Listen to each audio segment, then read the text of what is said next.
Should we do a moment of silence for the pigeons before I leave?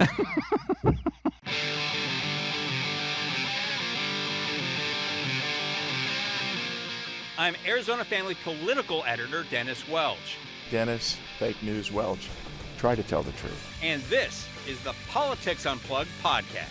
Dennis, if you have a problem with substance abuse, I am more than willing to talk to you anytime you need.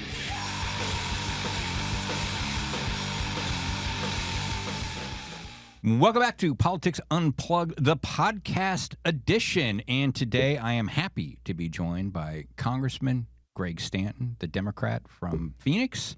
Thank you very much for being here. It's great to be here. Yeah, you haven't been busy at all the past few weeks. Been pretty slow in the nation's capital. Am I right or am I right? A new administration, a lot of changes, and a lot of illegal activity by the current administration. I know we'll be talking about that. Whoa, right out the start. Why there. not? Why not? Wow, Why not? just right out the start, illegal activity. And we'll get your take on that here in a second. I just want to I get have a quick question for you. Yeah. What's the deal with the dead pigeons or the killing of the pigeons? I listened to your last podcast. You didn't listen to it all then.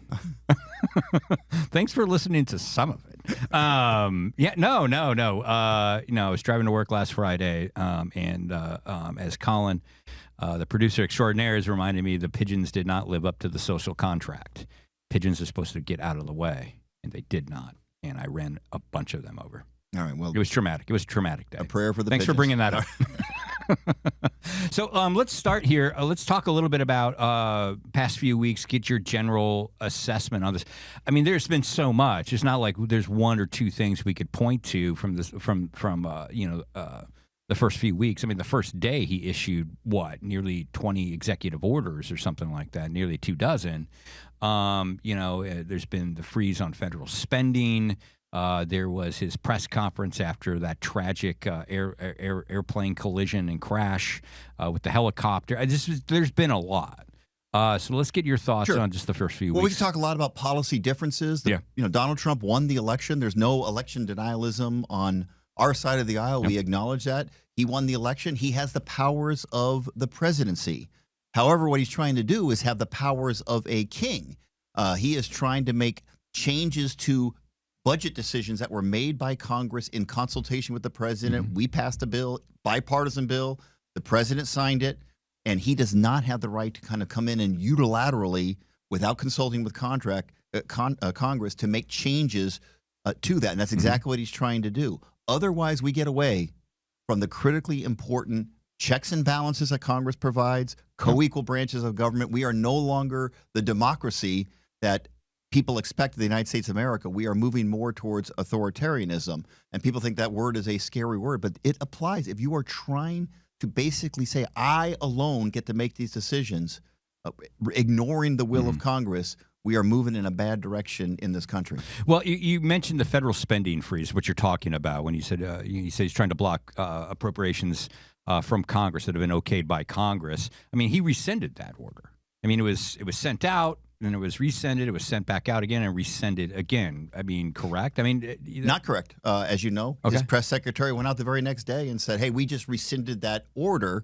Obviously, that was intended for the sole purpose of getting rid of that lawsuit. But the lawsuit stays because the judge is really smart, saying, hey, we're taking you at your word that you meant it, that you're going to try to make fundamental changes to the appropriations bill that were passed by Congress. Again, we can have a great debate about whether people like the decisions that were made by Congress, right or wrong. They were made in a bipartisan way. But the president cannot unilaterally carve up that budget by him or herself. That is moving us more towards an authoritarian government. And that is not our system of government. It's not our constitutional democracy. It's not the way our founding fathers wanted this country to be run. We have co-equal branches of government, and that we are the greatest country on planet Earth, the greatest democracy on planet Earth, and the way our founding fathers wanted to run our government is the way we should run our government. Is it too early, though, to be using that kind of language where you start saying checks and balances, authoritarianism and whatnot? Because I'm also seeing that there's still a system in place that appears to be a check on what the president is trying to do. And we'll talk about the birthright citizenship thing real quick. I mean, he issued an executive order saying that he doesn't believe the 14th Amendment means what everybody has for the past 150 years has said it's meant, and that is that anybody born in the United States is a citizen here. The courts have blocked that. So I mean, it's the plain language of the United States yeah, Constitution. and they've blocked that. So it seems like for now the system is working. Believe it. Look, we're going to talk a lot about what Congress is doing and what the people of this country are doing to stand up to this movement towards authoritarianism, this backsliding on our democracy. Make no mistake, every single illegal executive order is being challenged in the courts right now. You mentioned the birthright citizenship. That is just one. You also mentioned the illegal trying to change spending that was appropriated by Congress and signed by the president. And that was a memo. And I don't want to timestamp this podcast, but literally earlier the morning that we are doing this podcast right now, a judge has said that DOGE and this Department of Government Efficiency cannot come in and get access to confidential information of citizens all across the United States through the Treasury database. The judge has said at this point, you cannot do that. That has to be protected information. So DOGE just can't kind of come in and run wild on information. I have not received more phone calls on any issue since I've been in Congress than seniors and other people that receive benefits from the government that are so afraid that their private information, including Social Security numbers, are now on a private server outside of the regular system being accessed by people that do not have the proper background checks and confidential standing inside of our government. And they're right. And that is totally inappropriate. And it is scary to people about the possible misuse of this very personal and private information. Well, let's talk about that because I did want to talk about DOGE. I did want to talk about Elon Musk, who is heading up that Office of Government Efficiency. You know, Trump campaigned on this. He won the national popular vote. He campaigned on, getting rid of government waste. I mean, shouldn't he be allowed to be able to do what he's doing with DOGE right now? In terms of reviewing our various agencies and coming to Congress and making recommendations about what should be in next year's budget or what shouldn't be in next year's budget, if they have recommendations on that, that's great. I welcome that conversation about how to improve government, how to lower costs in government, how to even, in some cases, shrink government if there are redundant services or it can be done more efficiently. But what you don't get to do is to have access to people's Social Security numbers or personally identifiable information. Like the tax returns and stuff like that. Of course, and that's why it's so scary to people. So you don't get to have that without proper authorization, background checks, et cetera. The American people expect that very sensitive information, most sensitive information, is protected. And it unfortunately has not been protected under the way that DOGE is doing it. And what DOGE also doesn't have a right to do is to come in and try to destroy agencies that are authorized by Congress, like you said, and so there's, we're having a debate about the USAID right now, and we're about to have a huge Donnybrook about the Department of Education. Both of those are agencies authorized by Congress. If you want to change that, come to Congress and we'll have that conversation and we'll put a bill forward and let's see where the votes are. But you don't get to come in and do that unilaterally. That goes against our constitutional system. What do you think? I mean, again, talking about Elon Musk, is there, your thoughts? I mean, he's not elected.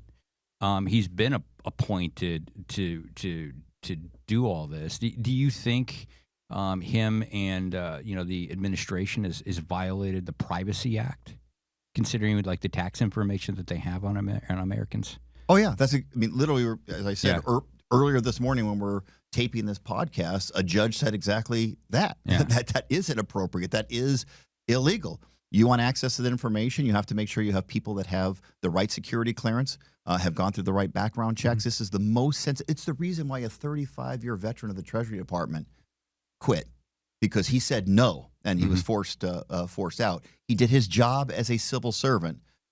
He tried to protect this information from these people that did not have the proper qualifications to access this private information, and he was excused. And that's a pretty daunting and scary thing for the American people. So what can Democrats do at this point? You're still in the minority, and it's a very slim, split. I mean, I believe it's 3-5 vote difference between the two parties. It's like the closest it's been for a long time. If three of our Republican colleagues flip on any issue, and then Democrats were to stay together on an issue, and we're a very diverse group ourselves, so we don't always vote in a unanimous way, but there's only a 3-vote margin. A 3-vote flip flips the House. So it's as close, I think, it has ever been in American history in terms of the difference between Republicans and Democrats. So they're in the majority, but it's a very, very tight majority, which means if you're going to do anything significant, as a practical matter, you have to work in a bipartisan way. You have to reach across the aisle.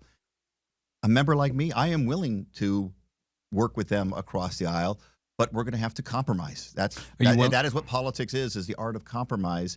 And they would have to sincerely reach across the aisle. If they need our votes, need my vote, is to come across the aisle and to meet us halfway. What are your thoughts in general on Elon Musk? Do you trust him? Well, look, I've never worked with him personally. Certainly from a business perspective, what he's done, for example, with SpaceX, et cetera, is an admirable thing. But the experience, what we've seen so far in this DOGE is, he is ramrodding things through in violation of our laws, and so I don't respect that. He knows it now. He knows where the limitations are, but still thinks that because he's doing it under the permission structure of Donald Trump, that somehow he is allowed to violate our constitutional system. He is not. So those of us that want to protect checks and balances in our governmental system need to stand up and speak loudly. That's what I and others have tried to do. Obviously, these are going to be fought in the courts, and we're hoping that that the judicial system will stand up and do the right thing to protect our democratic systems. But his willingness to bring in these people into these departments without any level of security clearance, plug into their computer systems, take all that data, including this private information, it's unacceptable to the American people. And it's wrong. I disrespect it, and it's wrong. So plain English, without the political speak and stuff like that, basically you think Elon Musk is a threat to our democracy? Our democratic systems, our system of government, checks and balances, yes. And he's done it over and over and over again, and apparently is planning to continue to do it over and over and over again. Look, he may not like a particular program. He may think a particular program has to go. Fine, come to Congress and make your case. But we are an equal branch of government, and if we move in that other direction and we don't put a stop to it, American people don't speak loud and clear, be very careful, because we're moving in a very dangerous direction.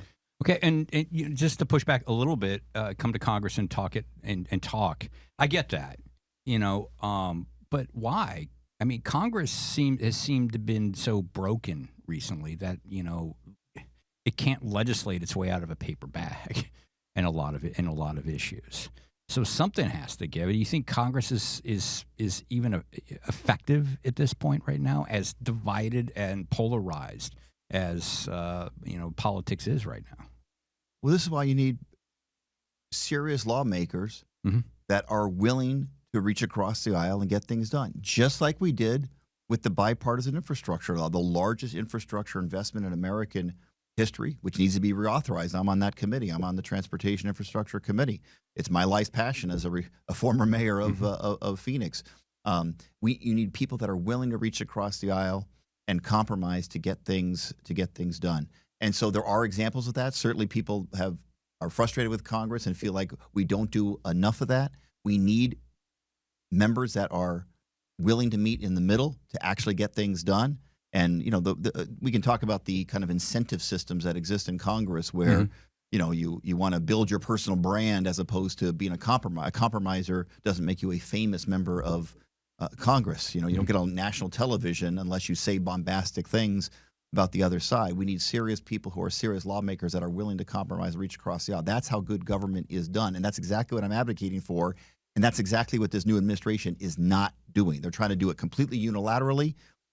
They've got some adoring fans that think it's forget about Congress, just do it, get it done.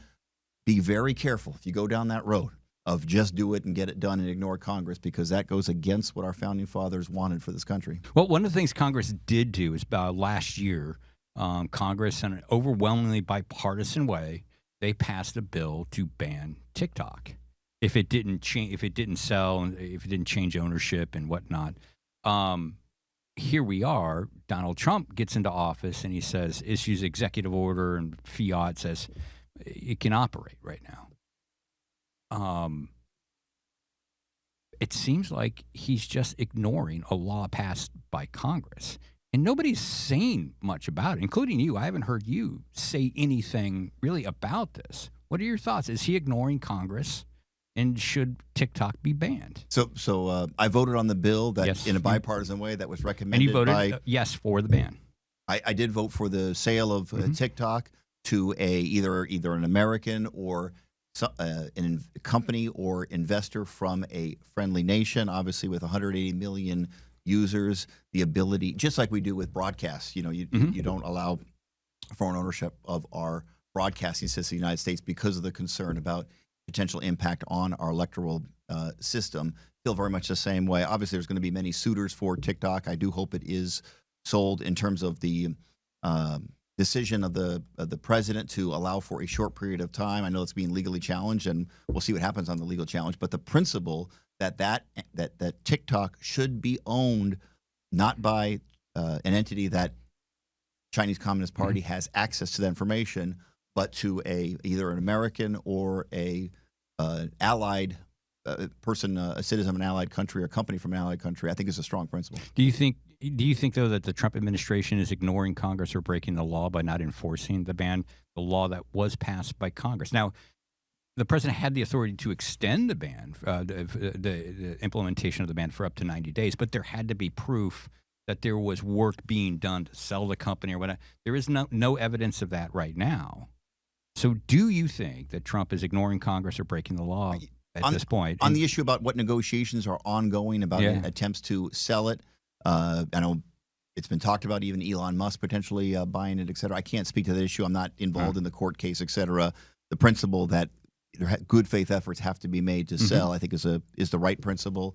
And I think the underlying principle, though, that this entity that has access, more people get their political information from TikTok than even any of the major broadcast stations, so that the same kind of ownership principle should apply, I think is still a good principle. Okay, and if presidents are allowed to just ignore and push aside these laws passed by Congress, doesn't this hurt your authority or diminish the authority, the power of Congress moving forward?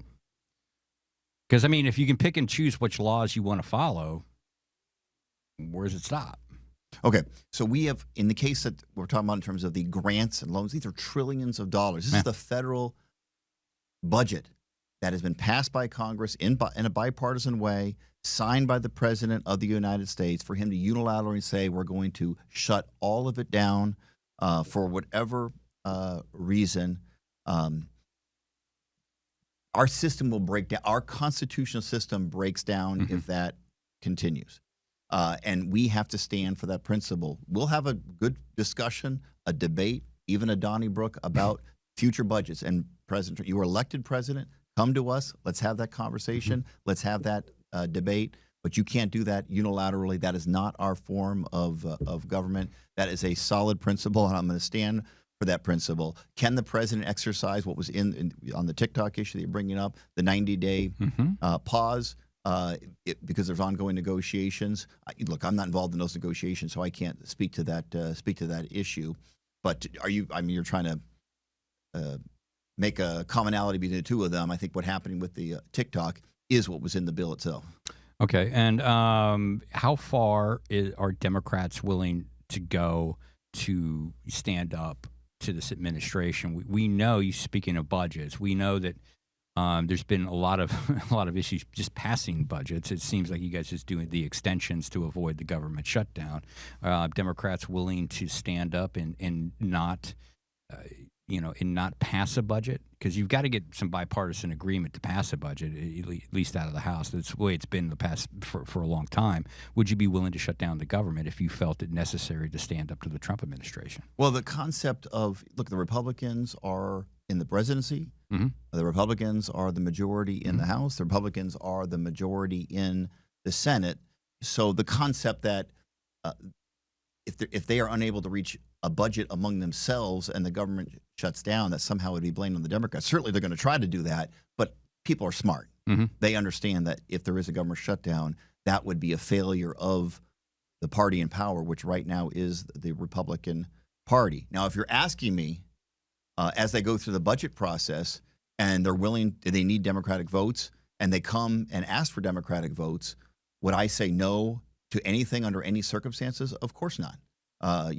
We have part of government is the art of compromise, but we're not going to give away our votes. We're going to make sure that it is a truly balanced budget, and before we engage in that. So, I understand the concept that, will you vote for anything? No, of course not. We will vote for something that represents that we think is a fair compromise. Now, right now, we're nowhere near that.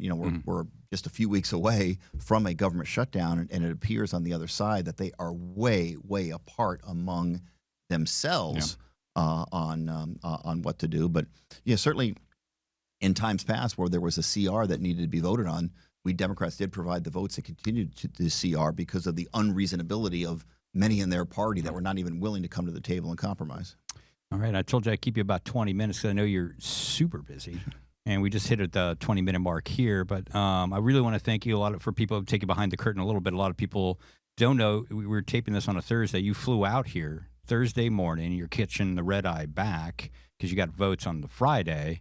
And the reason you're doing that, if you want to share, it's like a pretty cool thing going on with your family. You don't have to. It's a personal family thing, but it's kind of cool. But if you want to take a minute, well, if you know explain what's anything going about on. The Stanton family, we are all about basketball. The Stanton family loves basketball, whether it be the Phoenix Mercury or the Phoenix Suns or college basketball or down at the local YMCA where I've coached and my kids have played. But my children have grown up playing basketball, and tonight is my son's last home game of his career. He's a senior in high school, and he is the leading three-point shooter in the history of his high school. So he loves basketball. He loves to fire those three-pointers. And so tonight is senior night for him, and all my family and extended family are all going to be there in support of my son. And then I got to catch a red eye back to Washington later on tonight. Well, thanks for sharing that with us, and that's really great. And I'll have Colin fact check that record on the three-pointers. I'm joking. Really cool. Thanks for coming out here, and I'm glad you didn't bring up Marquette. They were pretty good in basketball back in the day with Al McGuire, and I think Doc Rivers played there, and some other folks. Wasn't a big fan of the basketball team, but Should we do a moment of silence for the pigeons before I leave? Damn, man. That was traumatic, man. Moment of silence over. Thank you. Good to see you. All right, it's great to see you. Thanks.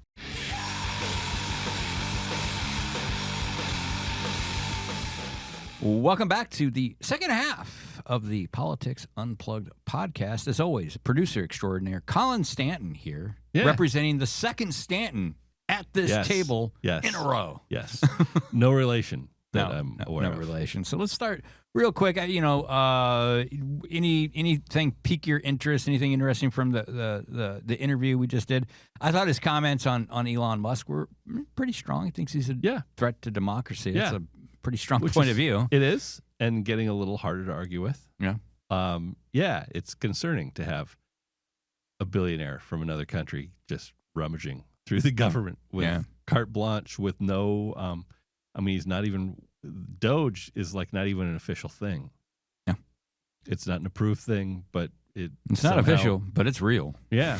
And somehow he just gets to run roughshod over the government and see what he can destroy. And that feels problematic. Yeah, and he seemed to imply, I have to go back and listen, but he seemed to imply that if things keep going the way it goes right now, Democrats aren't going to give them the votes they need to bail them out on a continuing resolution on the budget, if need be. That seemed to be pretty serious stuff. Yeah.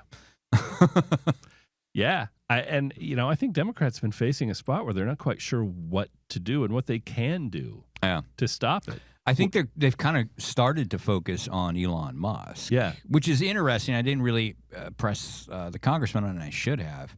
When you look at the polling, it's really interesting because Elon Musk isn't very popular, and according to some polling I've seen in Politico and whatnot. But what is also very unpopular was the TikTok ban. Yeah. So, is polling driving all this? I'd be shocked. I hate polling. Yeah, I know. God, I hate polling. I know. We all do. And I don't think you should be basing any sort of decision making on polling like that. And my God, if Elon Musk ends up with a piece of TikTok. Oof. Oof. Yeah. Anyway. Let's bring it back locally here, man. Sure. Do you deserve legislative immunity? I think I should. If I get pulled over for speeding, I would like the ability to say, I produce a political podcast, and therefore, you're not allowed to ticket me. For those who aren't familiar, Arizona's family, broke a story this week. Mark Finchem, the former Republican nominee for Secretary of State, was pulled over doing what was it? 48 and a 30, I think. 48 and a 30. Yeah. Late January, and 2 days later sent a letter on official state Senate letterhead saying that he is immune under the state constitution from prosecution on all of this, and he wanted the chief of police to nullify and void the ticket. Yeah. And again, there's a pulling a wad sack. Pulling a wad sack, and many others. Yes. Yeah. There is a proud tradition. There's a proud tradition of this, trying to weasel out of a ticket because you're in the legislature. And what's interesting context on this is there was a Republican lawmaker, Paul Mosley, back in 2018, 2019, was doing 97 and a 55 on his way home to Lake Havasu or Bullhead City or someplace up there. And you see on the body cam video, the cop pulls him over and he's talking to him. He says, no, normally I'm doing 120, 130, sometimes 140 through here. Bragging about how fast he goes. Yeah. And Mosley later invoked legislative immunity to get out of the ticket.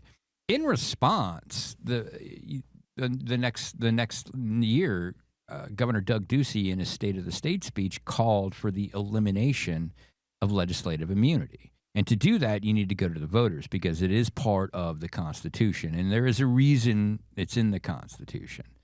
But first of all, that bill never got a hearing that year. It was sponsored by T.J. Shope. Wow. Go figure. Yeah, go figure, right?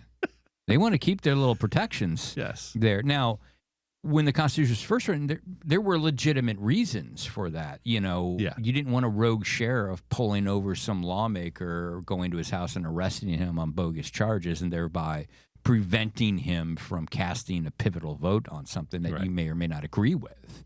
I mean, that was a real thing back then. Yeah. And maybe there should be reasons for that today, but I think, petty speeding tickets. Mark Finchem wasn't doing criminal speed. No. He was close to it. He was 2 miles off. Yeah. But 48, I mean, it's solid speeding, not crazy. No.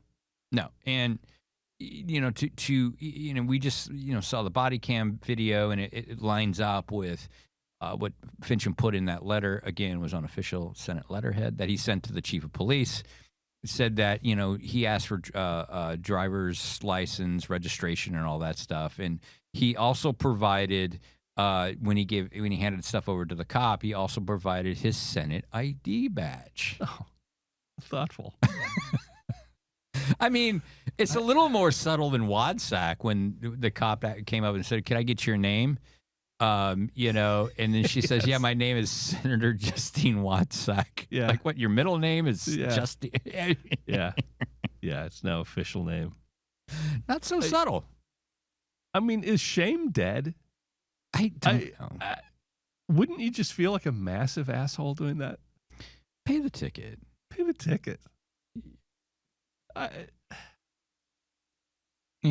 It's just astounding to me. Like, what, man? And I think, and I hear, and maybe next week we'll be talking about, there may be an effort to put that on the ballot again, a much more watered down version of ridding the Constitution of legislative immunity. It may be more focused. Yeah. We'll have to see. Yeah. I'm hearing rumors of that. Maybe you can't use legislative immunity on speeding tickets or things like that. I'm sure lawmakers get right on that. Yeah, let's put that on the ballot. Let's put that on the ballot. Yeah. I'll believe it when I see it, but it would be nice. Oh, man, enough politics. Been a long week already. Yeah. It's a Jeez. big day for me because both the Record Store Day list drops today. Find out what's coming out on Record Store Day, and NBA trading deadline.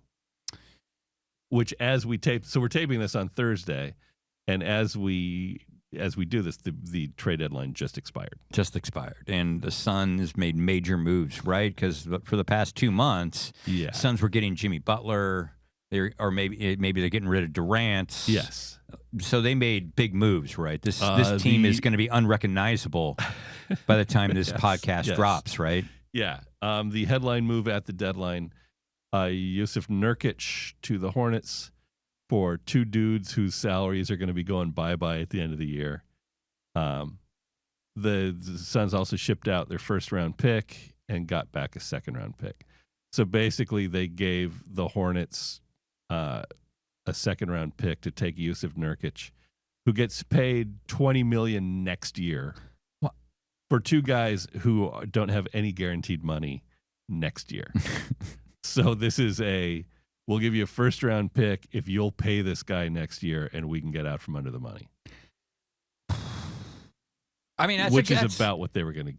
That seems like a pretty good deal for Phoenix to get out, get rid of that contract. But the bigger picture is, the bigger picture is the team that is currently 10th and just lost twice to the Portland Trailblazers, and then last night got absolutely pantsed by the Oklahoma City Thunder. Yeah. Did nothing. Yeah. And look, to be fair, their hands were tied. It would have been extraordinarily hard. The only thing they could have done realistically was a Kevin Durant for a whole lot of parts trade. And Durant doesn't want to go. So you could ship him out against his will and do that, and sort of admit that this experiment is a failure, or you can keep it rolling and keep him happy. And I love Kevin Durant, so I'm not going to complain that he's still here. Love watching him play, all that. But that was their one play, and they chose not to do it. Yeah, I mean, it seems like, again, off-season, you're going to have to deal with this stuff, and you either got to be willing to trade Durant, or Beal has a change of heart, and you can find someplace he's willing to waive his no-trade clause for. Which I would be astonished. And anybody who's has hard feelings about that, why won't Beal do this? I don't blame him at all. No. He negotiated that for himself. Good for you. Yes. You go where you want to go. Yeah. Suns took on that contract knowing he had the no trade. Yep. It's eyes wide open. Absolutely, yes. I no hard feelings, for me towards Beal at all. No. He had every right to do this. Every right. And I know there's some frustration, but look, you got the no trade contract clause in there in his contract. He's exercising it. It is his right to do so. Suns spent their way and traded their way into this situation. Yes. And, it's just, it's frustrating.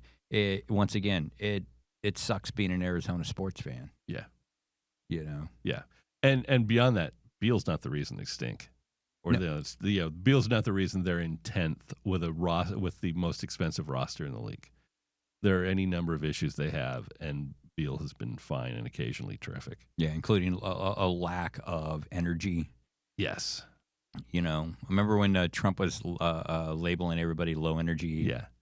The Suns have been fairly low energy lately. Yeah. And I just saw a report from Rowan Shelburne of ESPN that she said things just appear to be toxic right now. The locker room's in a very bad place, which is understandable. Beal has been shat upon for a couple months, and now they've pissed off Durant.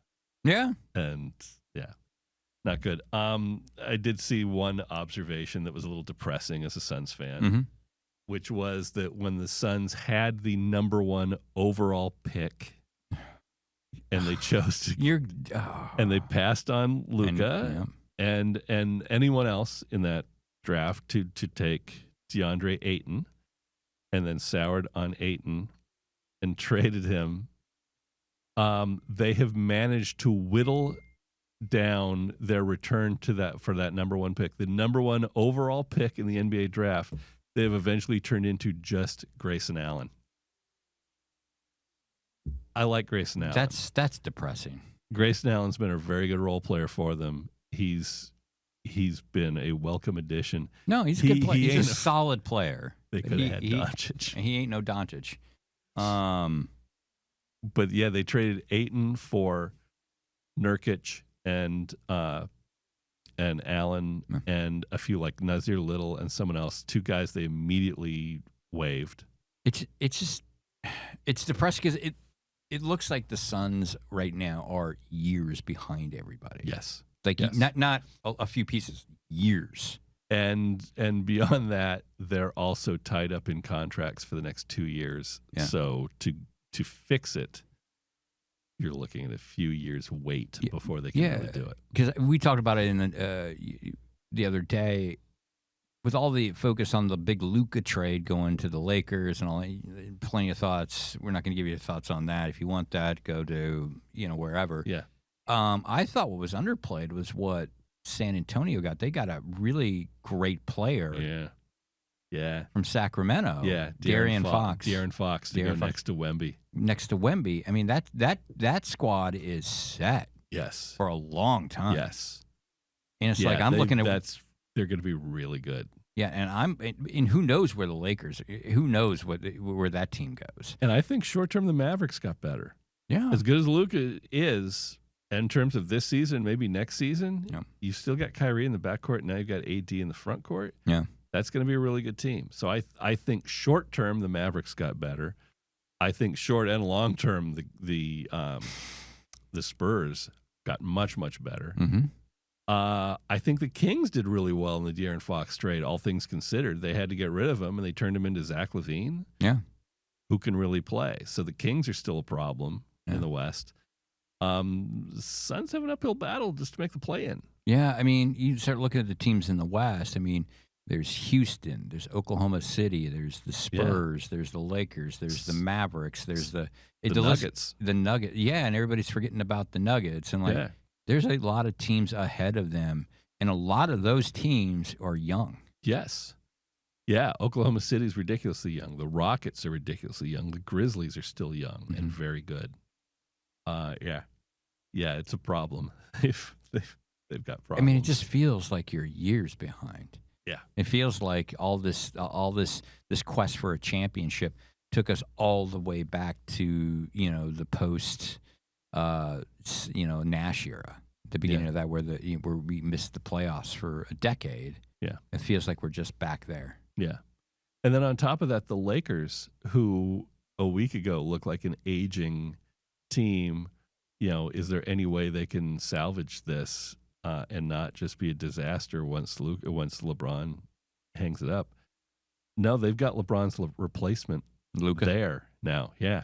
It's weird though. Like, I don't know. Do you disagree? Luka looks like the most worn out 24-year-old I've ever seen. I don't know that Luka's great about taking care of himself.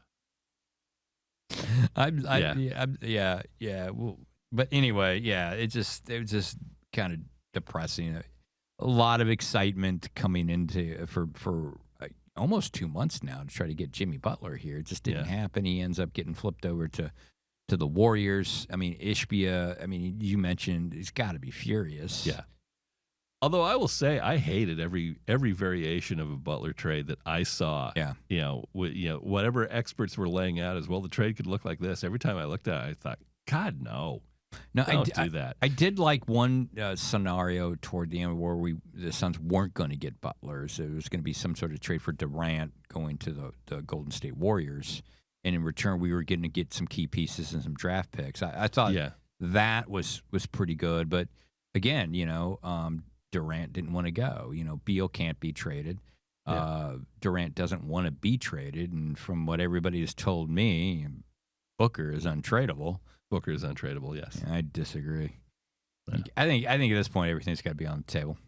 But we talked about the case that it should be on the table. It ain't on the table. It should be on the table. It should be on the table. So anyway, real quick, do want to pivot over. This podcast drops probably midway in the first quarter, second quarter of the Super so Bowl. People will enjoy like the first half or so of the Super Bowl, and then they can shut it off and listen to the podcast. That's what I think most people. Yeah.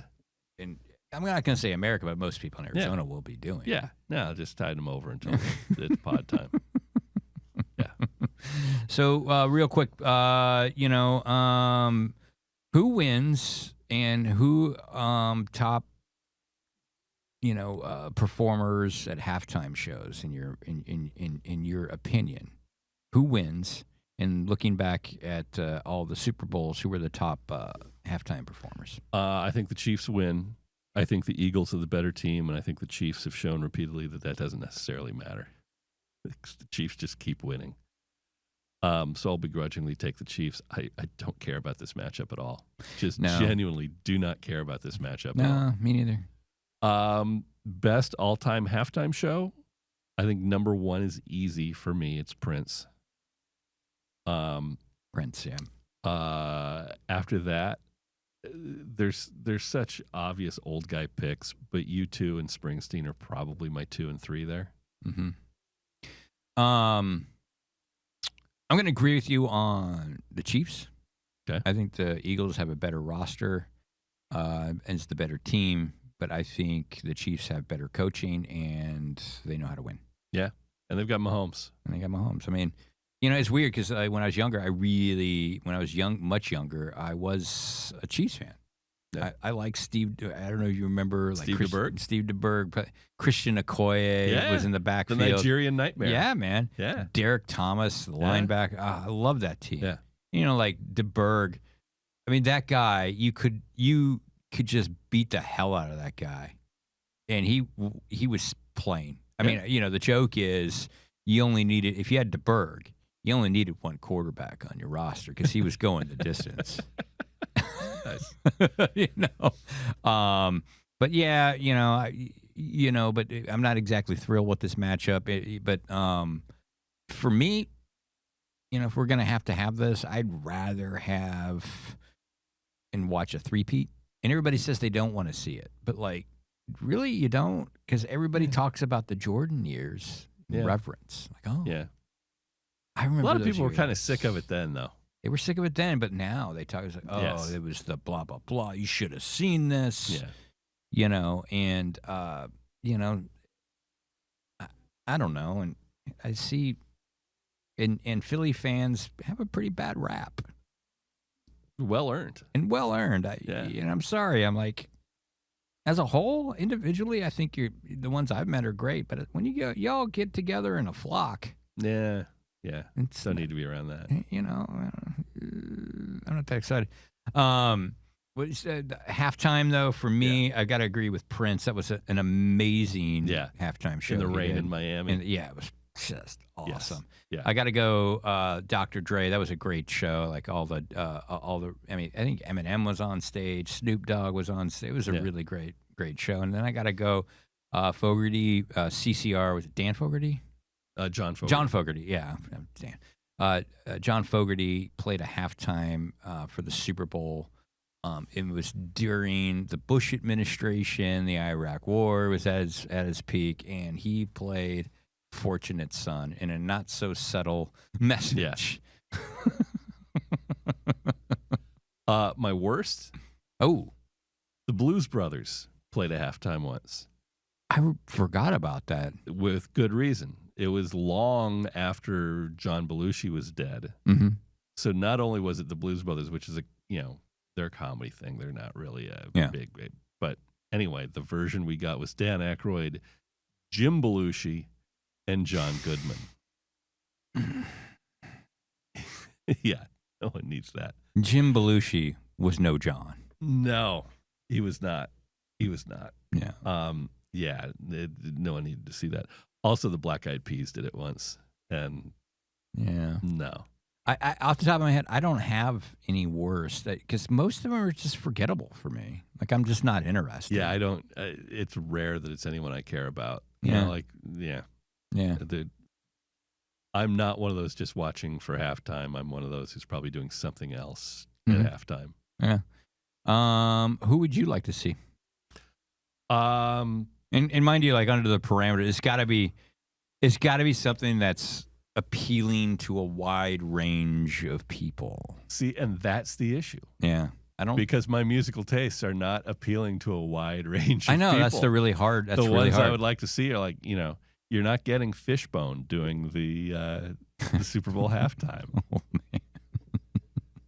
You're not coming back with Jim Nantz saying, well, that was Fishbone, and enjoyed the rendition of Lioness Bitch. Could you imagine if REM played the Super Bowl? That'd be great. We'd get them back together and do that. He would be great, but I worried that Michael Stipe would like shit all over the audience somehow. I don't see him being a football fan. I could be wrong. I don't know anything about them. Mike Mills is a sporting guy, mostly a baseball fan. Yeah. Stipe, I don't. It may be the first football game he had seen, which allegedly was the case when the Who played. That Daltrey and Townsend, they said, had never actually seen a football game before they were playing halftime. Oh man! Some of my friends won a prop bet when the Who played. On the there was an over under on how many times Pete Townsend would swing his arm. Oh, do the windmill? Yeah, do the windmill. And my buddy Brandon was just like telling me about the bet. I'm like, what'd you do?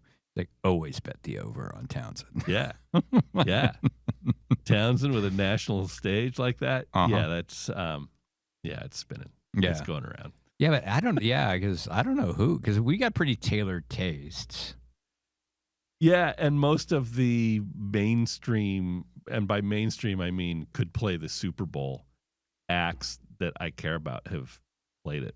Yeah, and it seems like and that's I mean, that's for me that's like U2 at this point. Yeah, I mean, like would Metallica play it? I don't want nice things to happen to Lars. I'm not sure they're putting Metallica on for that. I mean, they could. I'm not sure Metallica is like farther out and too edgy if they're if they're having Kendrick Lamar do it. No, or Dr. Dre. I mean, the kind of Metallica's the Rolling Stones of metal. Yeah. Why wouldn't you try to? But like, I'm not saying I don't know. I'd be curious to watch it, but to me, it's just not. It would feel like a weird fit. It would be a weird fit. Yeah. Like Prince to me was the perfect fit. Yeah, Prince was great. Prince was amazing. Yeah, because I think that is the best performance at halftime. Yeah. Like, and everybody was just raving about it afterward. Oh, it was incredible. And somehow the rain just made it better. Oh, yeah. Oh, yeah. And it seems appropriate. There's a Minneapolis guy that, Prince in Miami, I think. It was the Super Bowl was in Miami that year. Yeah, it was just, everything was just worked out really well. Yeah. Yeah, if they ever put the Super Bowl in Minneapolis, you could just have like a Minnesota musician thing. So for halftime, we get like replacements at Husker Du, Soul Asylum. Probably not going to happen. You could even throw Bob Dylan in there, right? He's could. He's from Minnesota. Yeah. Not a lot of members of Husker Du and the Replacements standing at this point. The ones that aren't necessarily on speaking terms. But I'd watch. There are a ton of bands that I wouldn't say should play the Super Bowl, but if they did, I'd watch. Yeah. Like, Slayer. Yeah. Why not put them on? Have you seen the lineup for Ozzy's last concert, by the way? No. So Ozzy Osbourne, who has Parkinson's and is ill health, they've promoted his final show. It's going to be in Birmingham. And for his set, he's gonna do a short solo set, and then the original lineup of Black Sabbath will join him for the headlining set. Oh, nice. So Tony Iommi, Geezer Butler, the whole thing. That the opening acts include Metallica, Alice in Chains, Gojira, Slayer, Hailstorm. It's like a who's who of metal. It's paying homage to the king. And then some sort of super group thing that's going to have like Slash and Duff McKagan and Billy Corgan, Smashing Pumpkins. Oh, God. Billy Corgan. I think you give him lunch, he'll show up. I really enjoy early. I know this is a hipster thing, but like Gish from Smashing Pumpkins was really great. But God, that guy has just been incorrigible over the past few. Yeah. Do you see that garbage he pulled? Like Bill Burr might be his half brother. Yeah, and people keep acting like it's a serious thing, and it's like, no, they're. And like And if there's any truth or anything to that, which there may or may not, I don't know. I didn't spend that much time. Why wouldn't you like alert him that you're going to do this? Why would you just dump that the family garbage out there? I think he's done it before. Yeah. I think they're both sort of in on that one. Okay. Well, I hope so. But I'm not sure the fact that there was a iffy father situation for them, and they both have shaved heads is necessarily proof of a connection. No, parentage. I mean, middle-aged white guys with shaved heads. Yeah. Shaved round heads. Yeah. They're gonna look a little bit alike. Yeah. But like him doing that on the show, it's like I didn't care whether it was real or if it wasn't real. It just was incorrigible. Yeah. It's like ugh. Yeah. He's always struck me as kind of a jackass. Yeah, but like Gish is a really good record. I loved it. Some of that stuff, but most of their stuff I could take it or leave it. Yeah. And they always get wrapped up in that whole grunge, which I've never understood. No, they're not grungy. They're not from Seattle. Well, and that's the other thing too, is like if you're going to define grunge by geography, like yeah, okay, put Pearl Jam in there. But if you're going to do it by sound, like I wouldn't put Pearl Jam in there. That band was way too polished. I'd put them there sound wise, but yeah, I struggle when you leave out the geography. Yeah. I've never really thought of Stone Temple Pilots as a grunge band either. No, and they get lumped in. Yeah, well, yeah, just a lot of heavier bands that weren't like hair metal. Yeah, just got lumped into that. Yeah, but Smashing Pumpkins sound, I never got why they would get included in that. No. All right, man. I guess we get back to work. Yeah. I think we'll leave it there, maybe with a long pause for the pigeons. Yeah. That was fun. Yeah, spare a moment for the pigeons. I'm glad Greg Stanton was able to bring that up. Yeah. Bring up that recent trauma. Yeah. Yep. Picking at the scab for you. Or pecking at it. Yeah. Hey-o. Yeah. All right. All right, Colin. We'll see y'all next week. Yep.